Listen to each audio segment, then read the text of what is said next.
politics a long time. Can you talk us through why you think the Prime Minister might be resisting these calls? You worked with him personally, and what appeal would you make to him at this time? Well, all governments, all agencies, they come out of the gate looking at something very narrowly to begin with. And what we're seeing, of course, is every day new revelations, new information, and a need to sit back and look at the fact that this is a national challenge. It happened in Sydney, but it's a broader challenge for the nation, and we need national leadership. And so what I would hope is that as caucus comes back and they start plugging in the reflections and information that's hitting their electorate offices and them directly, they can feed that into the process, that the government can then come out and say, look, we've heard what the community has to say, we've seen this new information, and we have decided now to act. And we will give them all the credit in the world for recognising that. We don't want to attack anybody here, we just want our country to be safe and healthy. And so if they were to do that, they could also draw a red line underneath the last 2 years of what's happened, question marks over responses, and begin the remediation of their relationship with the Australian community that's been deeply concerned about Islamist extremism, particularly the Jewish community. So why do you think there has been such resistance from Anthony Albanese when it comes to calling a Royal Commission? As I say, I think, governments and agencies come out of the gate looking at things very narrowly and tactically. But as time goes on, you start to see the broader issues and you start to receive more information. And as I say, governments were under pressure, opposition was under pressure in relation to the Veterans Royal Commission, heard their people and moved on. So we used to say in the army, you've got three choices: lead, follow or get out of the way.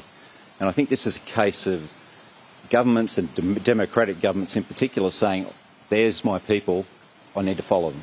One of the latest arguments from the government today not to do this, and they mentioned the Defence Suicide Royal Commission. They say that in that case there was this uncertainty about exactly where the problems were coming from, what the response should look like, and that's why they did the Royal Commission, whereas the view in this case seems to be that they know who the perpetrators were, they know physically most of what happened, so they don't believe it's necessary in this case. How do you view that reasoning, given that's now the case the government's putting forward? Well, comments like that really show that there's kind of a lack of understanding here in the broader context. OK, so we've heard comments about there being no terrorist cell uncovered or that these were lone actors, but that to me signals a misunderstanding of how terrorism operates these days and the disaggregated nature of terrorism. How people are groomed, how people are recruited, how they're given the ability to acquire weapons, how they're empowered and enabled to develop improvised explosive devices, and how are we set up as a nation to be able to track those data points effectively. And are our agencies equipped with the best tools that are labour-saving, that can enable you to follow up situations like we've had here with Bondi, where there was a bright red thread to one individual. And in relation to the Veterans Royal Commission, well, you could narrowcast down to each individual case if you like. But we understood there were broader cultural and other issues at play. And so those were teased out properly and the appropriate measures and guidance has now been created. This is very much similar. We need to understand all of the dynamics that are at play here and address them systematically, nationally. Like in the letter, obviously, a lot of former Labor people, obviously without naming names, are there any current Labor ministers that have spoken to you about how this is being handled? What have they said? Are they privately backing calls for a Royal Commission, Federal? Yes, this is really working on two levels. There have been obviously former MPs who've had experience themselves in either security, Royal Commissions, etc., who have wanted to be public, and as we've done this on the fly, more are coming forward to us saying they want to be associated with it. But there are also people, because of their positions or their previous roles, feel more comfortable dealing with this issue privately. So they have indicated that they're going to take this up with the Prime Minister and ministers separately and privately. On the Royal Commission timing, so one expert said it could be problematic if it could send us the incident while the legal case is ongoing. Would you be happy then to let the legal case run its course and see what comes out of that inquiry into the agencies, seeing as you spoke about radicalisation and stuff, and then have a Royal Commission, or do you think it needs to be caught immediately?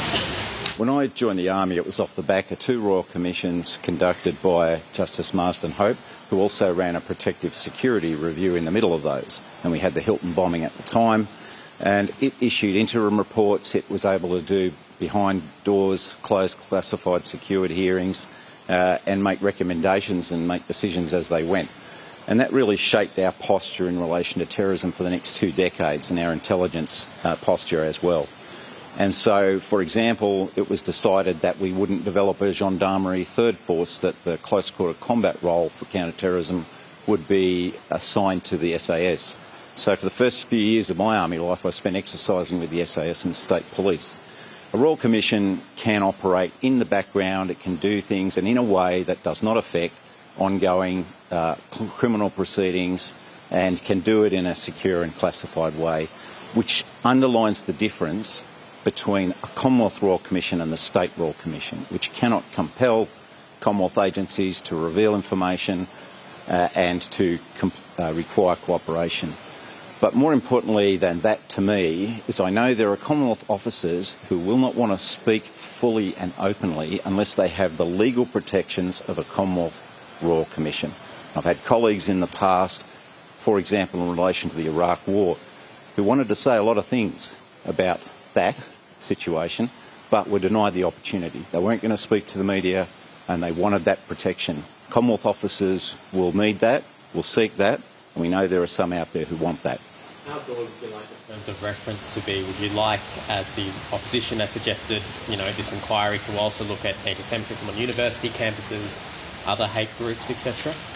Well, what we know is that foreign actors now, there's a very tight process of collaboration amongst Russia, China, Iran, North Korea, that particularly since 2016 have been exploiting the opportunity that social media and these types of platforms provide them, looking for the opportunity to promote disunity in our liberal democracies. And liberal democracies are on the defensive worldwide right now. And so, as I mentioned, there are 3 projects that the Defence Advanced Research Project Agency in the US is pursuing in this respect. We could make that a part of our AUKUS Pillar 2 technology cooperation. So it is a situation where we need to understand how that is affecting people, how it's being used, what sort of forms of communication are occurring.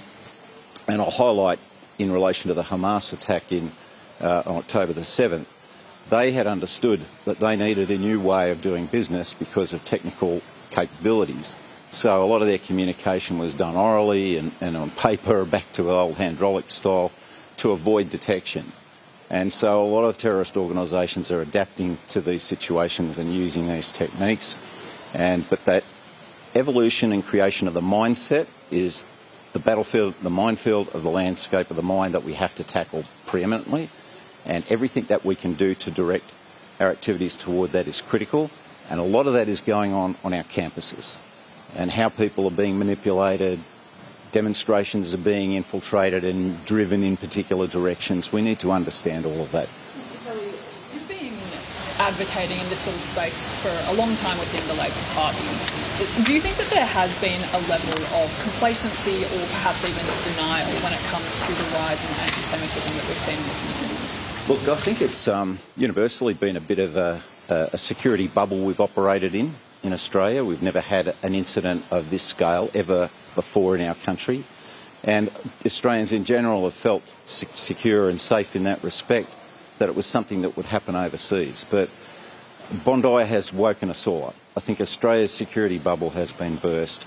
And an understanding now that there is at issue here the ability of our agencies to do their job properly. Have they been given all of the tools necessary to do the labour-saving stuff, to create the data points that you need to stitch together to create the red alerts that pop up on people's computer screens as operators and analysts? So that is something that needs to be considered more broadly, and that's what we hope a Royal Commission would tackle. So do you think that there has been a level of complacency from the government specifically rather than just the broader community? Well, governments tend to deal with events and situations as they are confronted. And clearly that has been something that we've seen evolving over the last 2 years. And certainly in my time, I spent 4 years on the Parliamentary Joint Committee on Intelligence and Security. I was Bill Shorten's National Security Advisor.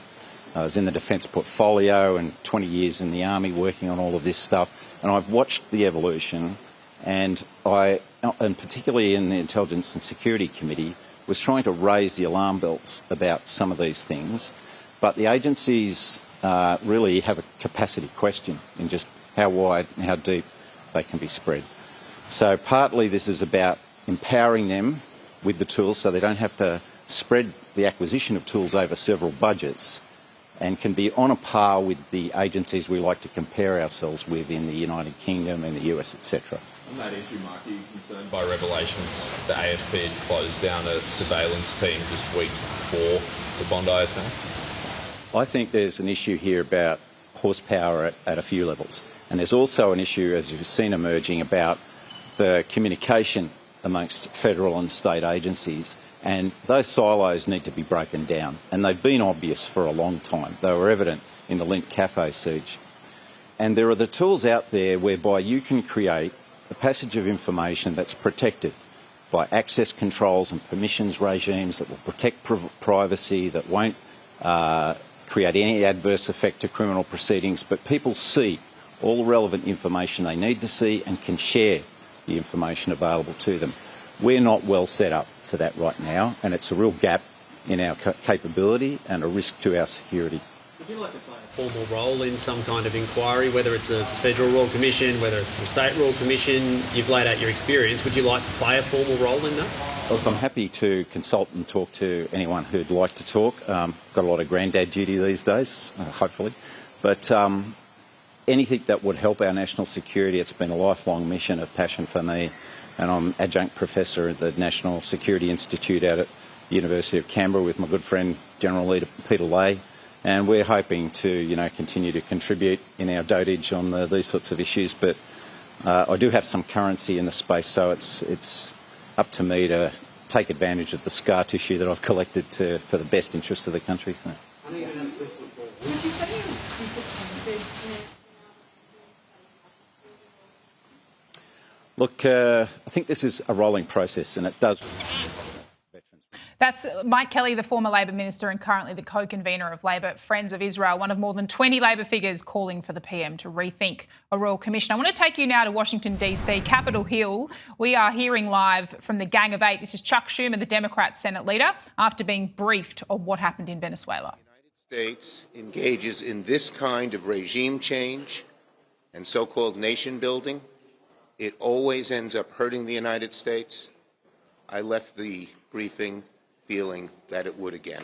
How much will it cost taxpayers, Senator Schumer? All right, a short statement there from Chuck Schumer. He's been getting a behind-closed-door briefing from the Trump administration on what happened in Venezuela. We want to take you back, though, now here to Canberra, inside Parliament House, where we're hearing from former Labor Minister Mike Kelly. He used to come out and say, yes, look, this was a screw-up. I apologise for it. Let's learn the lessons and let's fix it. It's as simple as that. And just make the point before that officials would feel more secure under the provisions of the Commonwealth Royal Commission. So they would be more safe speaking out under that as opposed to the Richardson review. Is that right? Yes, I've seen it, as I said, in the past. I knew someone who had some really important information to provide about the Iraq War. Was actually a civilian in defence. He just wouldn't do it unless he had that protection. And that's particularly why you need a federal royal commission, and agencies will be reluctant to fully open the kimono in relation to a New South Wales royal commission, and it won't have the power to compel that. And we know that a federal royal commission, I've heard comments that, the victims would have to travel to Canberra, and they'd have to testify twice if there's a New South Wales royal commission. Well, a New South Wales Royal Commission could stand down if there was a federal one. But in addition to that, Royal Commissions sit anywhere they like. They could go up and squat in Sydney for as long as it was necessary to hear the victims. And I remind people that it's the families and the victims themselves who are asking for this, just as they did for the Veterans Royal Commission. And Mike Kelly making that comparison to the Veteran Suicide Royal Commission, that it did take a long time before governments eventually bowed to pressure, listened to the families and followed suit. We're seeing that with the victims' families from the Bondi massacre. They too have been calling for this Royal Commission.